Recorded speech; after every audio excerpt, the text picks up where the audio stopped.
Welcome to this IELTS listening practice test. There are 4 sections and 40 questions in total. Each recording is played only once.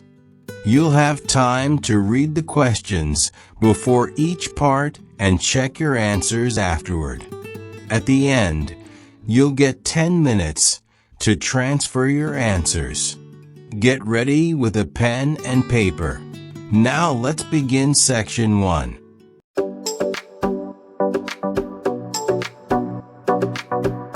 You will hear a number of different recordings, and you will have to answer questions based on what you hear.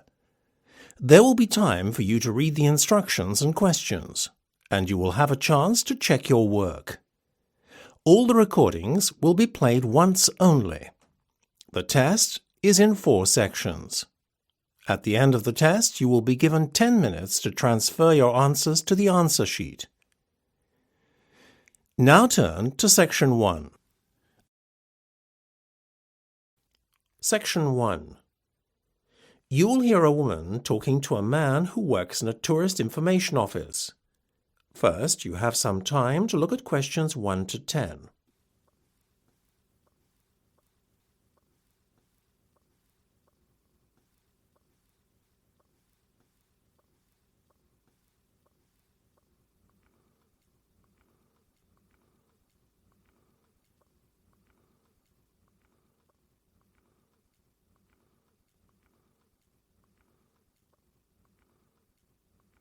You will see that there is an example that has been done for you. On this occasion only, the conversation relating to this will be played first. Good afternoon, can I help you? I hope so. My Portuguese friends are coming over to visit me next month, and I need to find a place for them to stay that is quite central, as I live in the city centre myself and want them to be close by. Can you recommend anywhere? Yes, a few places instantly spring to mind. What about Belvedere Gardens Hotel? Despite what the name might suggest, it's right in the city centre, on Main Street, opposite Grimes Tower. The Belvedere Gardens Hotel is located opposite Grimes Tower, so you write opposite in the space provided. You should answer the questions as you listen, because you will not hear the recording a second time. Listen carefully and answer questions 1 to 6. Good afternoon, can I help you? I hope so. My Portuguese friends are coming over to visit me next month, and I need to find a place for them to stay that is quite central, as I live in the city centre myself and want them to be close by. Can you recommend anywhere? Yes, a few places instantly spring to mind. What about Belvedere Gardens Hotel? Despite what the name might suggest, it's right in the city centre, on Main Street, opposite Grimes Tower. How much is it per night, please? Quite reasonable given the location, $50, and that is inclusive of a continental breakfast. Oh, that sounds nice. What about other meals? Do you have to pay extra for them? Yes, unfortunately lunch and dinner are not included in the price. The hotel does have a very fine restaurant though, and I would thoroughly recommend the buffet dinner there. Customers should be seated by 7:30 in the evening when the buffet starts. I'll keep it in mind. Is there anywhere else you can think of? Certainly. The Belfield Grand is always a popular choice. It's located a little further out, though, on the south side of Edgware Common. Perhaps that's too far from the city centre. Not really. It's only a few stops on the subway. Depends on the price. Believe it or not, the Belfield is more expensive than Belvedere Gardens, $55. Oh, that's no good. Mind you, there is a $10 discount offered to customers who've booked online. There's also the fact that the price is inclusive of all meals, breakfast, lunch and dinner, served in the guest's lounge. Before listening to the rest of the conversation, you have some time to look at questions 7 to 10.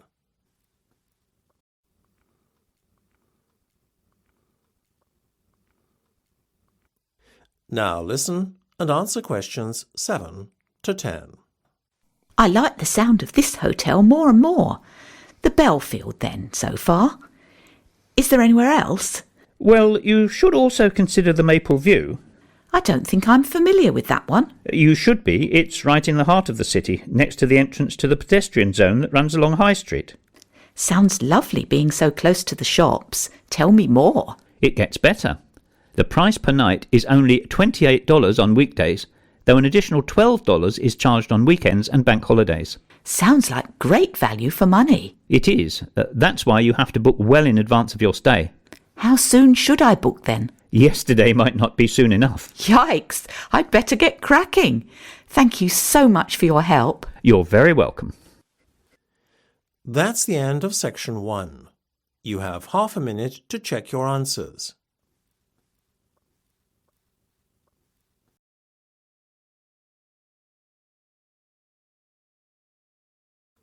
Now turn to section 2. Section 2. You will hear a tour leader talking to some tourists. First, you will have some time to look at questions 11 to 16.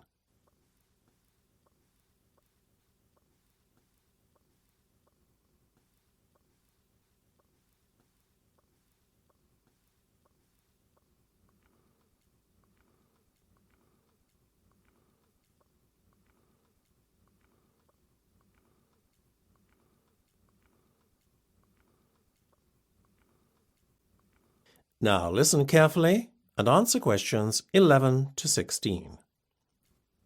OK, ladies and gentlemen, may I have your attention, please? So, here we are at King's Cross Station. We'll be leaving from here in just over an hour to catch a tube from the underground station, so you'll have a bit of time to look around. But first things first. Just so as you can get your bearings and find your way around this rather complex and confusing station, I will point out essential areas as well as points of interest. At the moment, we are standing in King's Cross Square, facing two main exit doors, one off to our left and the other off to our right. The exits lead from the main platform area, which can be accessed by several entrances, one of which is located just a bit further away to your left, although it is obscured by a wall from where we're standing. Oh, by the way, that building standing on its own, the larger, not the smaller one, on your far left is the Great Northern Hotel. The taxi rank is sandwiched between it and the left luggage office. So, before I go on to a description of the main shopping and platform areas at the other side of the station wall, I'd like to point out the most important point of all, the underground station, which is where we need to meet promptly for departure. Luckily, it's quite prominent as it's located away from the shopping and platform area of the station. It's just over there on the corner, in between the entrance I mentioned earlier and the exit nearest to the hotel from where we're standing now. Now, for those of you who would like to grab a bite to eat or do a bit of shopping, you can enter the shopping area by that entrance door over there. It's by far the nearest entrance. You will find several clothes shops in this area, in addition to a fast food outlet. When you go in the entrance, if you go straight ahead rather than turning left into the other part of the shopping complex, you will find two buildings facing one another. Within these buildings are several shops and eating places. In the building immediately after the ticket barriers on your right, you will find that the first shop you come across is the fast food outlet, Burgerland. If you need to avail yourself of the toilet facilities, then carry straight on past Burgerland and they're at the far end of the building. In between the toilets and the ticket office is the disabled meeting point. You will have to enter through this area in order to gain access to the toilets. If you would like to go up to the second floor, where there are one or two shops and a pizzeria, then as you enter the shopping area through the main entrance, instead of going straight ahead, you turn off to the left. The escalators are immediately on your left again. When you go up the escalators, you will see two buildings again on your left. Go past the first building, and the pizzeria is the first shop that you come to in the second building. Now, I would just like to ask, are there any Harry Potter fans with us today? Ah, good. Yes, I see several hands raised. Well, there's a treat in store for you if you go to the far end of the second building and take the escalator down again to the ground floor. As you reach the bottom of the escalator, turn right and carry on walking, keeping the ticket barrier on your left all the time. Don't turn off left, but carry on walking until you find yourself up against the station wall. This is the famous platform 9 3/4, immortalised by J.K. Rowling in her Harry Potter books. You'll see half a trolley embedded in the wall to mark the spot. So, those are the main things to do and see. I hope you enjoy yourselves, but please meet me at the underground entrance promptly for departure. Don't be tempted to board the Hogwarts Express on platform 9 3/4. Before you hear the rest of the discussion, you have some time to look at questions 17 to 20.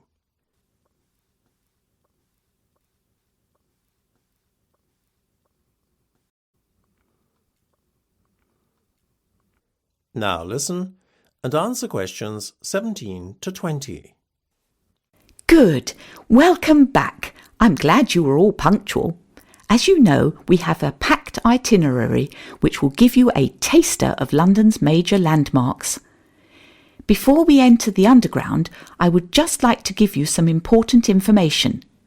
Firstly, for those of you unfamiliar with the London Underground, you must retain your ticket throughout the journey, only surrendering the ticket at your final destination. This is not applicable to today's trip, but really for tomorrow when you will be at leisure and may wish to use the Underground again. For today, we have a group ticket, which means that we have to stay together at all times whilst travelling on the Underground. Should you become separated from the group and end up travelling without a ticket, you can expect to pay a hefty fine. Also, remember that while we are travelling outside the rush hour, between 5 and 7 p.m. in the evening and from 7:30 to 9 a.m. in the morning, we will still meet with the midday crowds of shoppers. Sometimes there is only standing room at such times, so you will be lucky to get a seat at all. Priority seats do exist if you are unable to stand, although this is rarely enforced and is at the discretion of the passenger occupying such seats. Beware of pickpockets too. There are many opportunist thieves who prey on unsuspecting travellers. Obviously, keep your valuables tucked away, ensuring wallets, etc. are not visible. So, that's all for now. Let's get on with the tour. Follow me and please keep close to your group members to avoid getting separated. That's the end of section 2. You have half a minute to check your answers.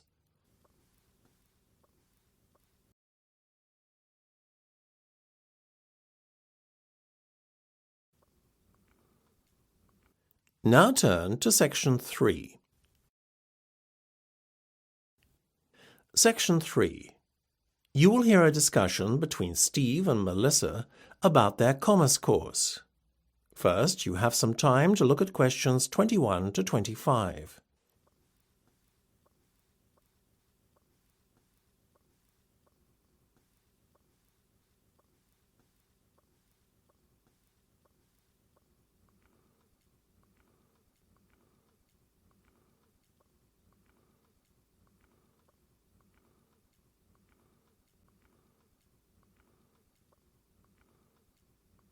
Now listen carefully and answer questions 21 to 25.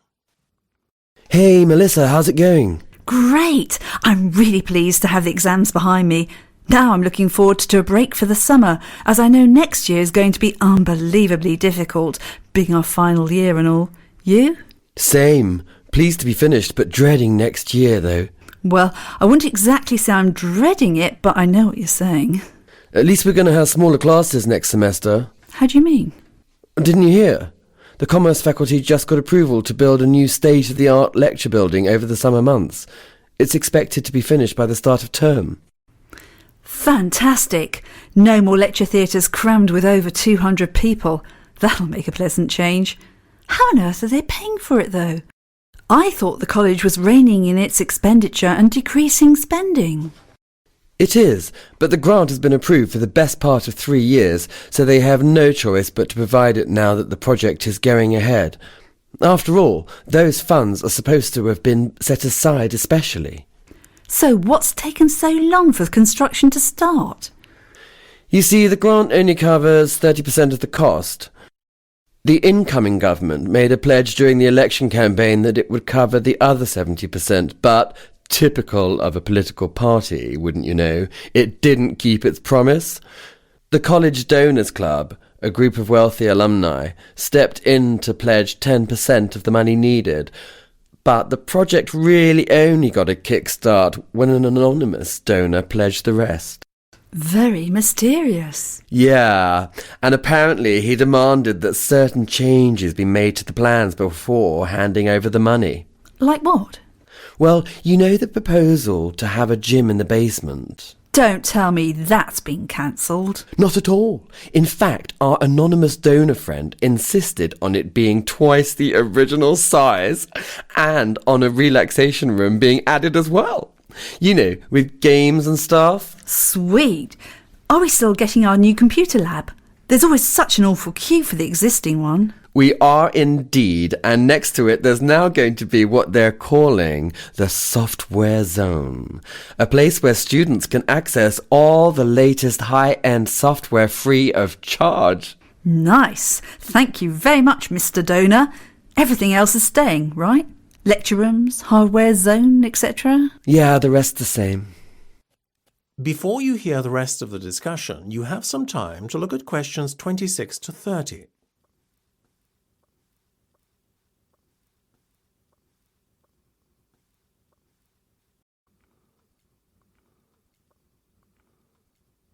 Now listen and answer questions 26 to 30. By the way, on the subject of college next year, Steve, have you decided what courses you're going to choose yet?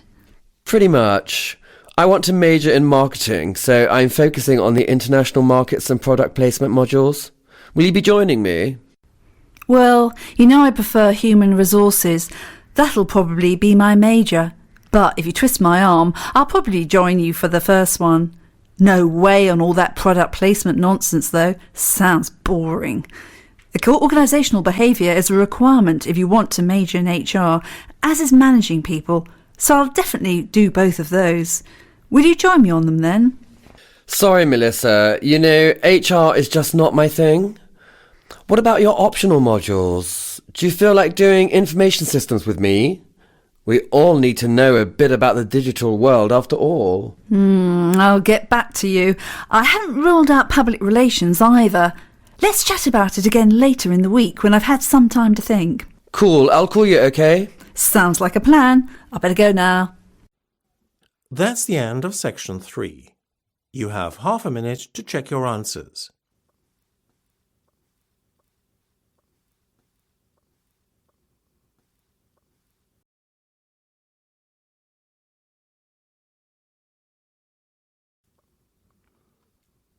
Now turn to section 4.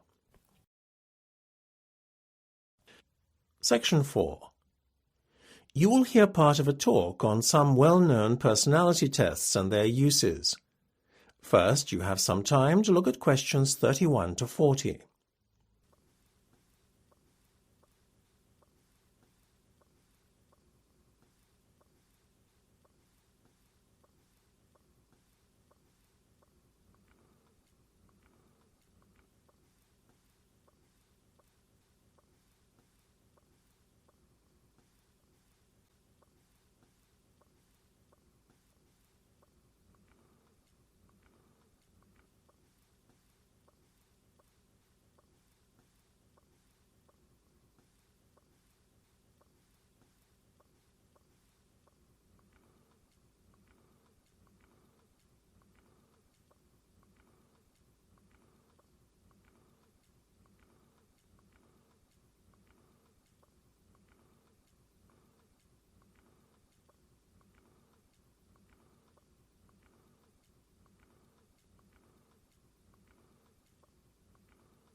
Now listen carefully and answer questions 31 to 40.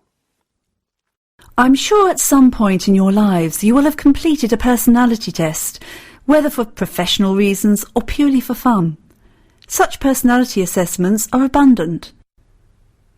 They pervade our everyday lives, since there is a fundamental human need to understand the motivation behind our own and others' behaviour. Learning how to assess personality permits greater understanding of the motivating factors affecting the way we communicate and cooperate with others, in addition to how we relate to others on a personal level. So now that we've talked about why personality tests are so important, let's take a look at the most well-known tests and see how they compare. Well, first off, we have a favourite of careers officers and potential employers alike, the graphology test. The word graphology is derived from two Greek words meaning writing and word. Essentially, it is an assessment of personality based on handwriting analysis. How an individual dots his I's or crosses his T's, in addition to whether writing is slanted or level, is believed to be indicative of the individual's personality. Whatever your opinion may be of this method of personality assessment, at least it has stood the test of time. The graphology test, as a measure of personality, was first proposed by a certain Juan Huerta de San Juan as far back as 1575, and it has seen fluctuation in its popularity since then. In the 20th century, Alfred Binet was so convinced as to its validity that he termed it the science of the future. And indeed today, it is still a very popular method of personality assessment. Its validity, though, as a measurement of character, is dubious. The British Psychological Society has even gone so far as to rank graphology alongside astrology, giving them both zero validity. A major problem with the test is that an element of subjectivity enters the assessment of certain criteria in the test, such as harmony and style of writing. However, in its favour, the test is relatively quick and easy to administer. Next, let's look at the Rorschach or inkblot test, which is one of the better-known tools of psychological assessment. Popularised in party game versions of the test, the Rorschach test has received mixed reactions amongst psychologists. Whilst many dismiss the test as a pseudoscience, it is nevertheless used by prestigious mental health organisations such as the Tavistock Clinic as a valid tool for personality assessment. Admittedly, assessing someone's character based on their reactions to a series of inkblots on pieces of card might seem somewhat ludicrous. Whilst there is a tried and tested methodology behind the construction of the test and assessment of individual responses, the test is subject to cultural bias. The perception of the card's contents is liable to be biased by cultural factors, making the individual responses somewhat meaningless. So, moving on to a test that has similar features to the Rorschach test, let's look at the Lucia colour test. As with the former test, the Lucia colour test assesses an individual's subjective reaction to a series of cards. However, unlike the Rorschach, the Lucia test consists of a series of coloured cards that the individual has to rank in order of preference. How the individual ranks the different colours is believed to be indicative of their personality. While some believe the test to smack of pseudoscience and many question its validity, there is, however, a biological basis to the test, which makes it more of a convincing tool of psychological assessment than many other personality tests. Certainly, its use by psychologists and doctors, as well as authorities such as government agencies and universities to screen their candidates, would seem to be a strong argument for the validity of the test. A major plus to this test is that it is so accurate that it is even sensitive to mood change. Individuals, therefore, taking the same test at different periods of time will see a correlation between results and mood. Finally, I would like to refer to the TAT test or the thematic apperception test to give it its full name. On the face of it, it is a very simplistic test. As with the Rorschach and Lucia tests, the individual is dealt a series of cards. However, on these cards are depicted a series of ambiguous scenes involving groups of people. The individual is required to make up a story about each, and the individual is then assessed based on the content of each story. Whilst the test is quick and simple to administer, critics of the test argue that there is a lack of standardisation of the cards and scoring systems. making comparisons between individuals problematic. This, therefore, undermines the validity of the test. Nevertheless, the TAT test is still used as a tool in fields as diverse as psychological research into occupation preference and partner selection and forensic examinations to evaluate crime suspects. It is therefore a matter of individual preference as to which test is used when employed for professional reasons. All these tests, though, have their benefits and their drawbacks. No one definitive test exists that provides 100% accuracy in assessing personality. That is the end of section 4. You now have half a minute to check your answers.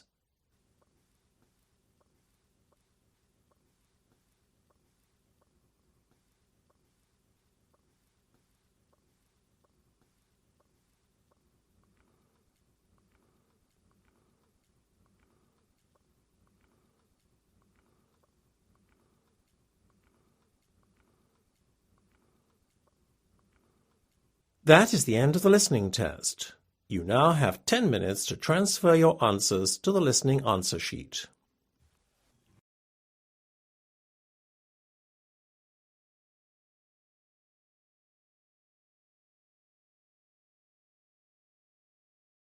That is the end of the listening section. You now have 2 minutes to review your answers before the test automatically moves on to the next section. Please take this time to check your answers carefully. Make sure all your responses are recorded in the correct places, and review your spelling, grammar, and formatting. Once the time is up, the system will take you directly to the reading section. Please remain seated and stay focused. The next section will begin shortly.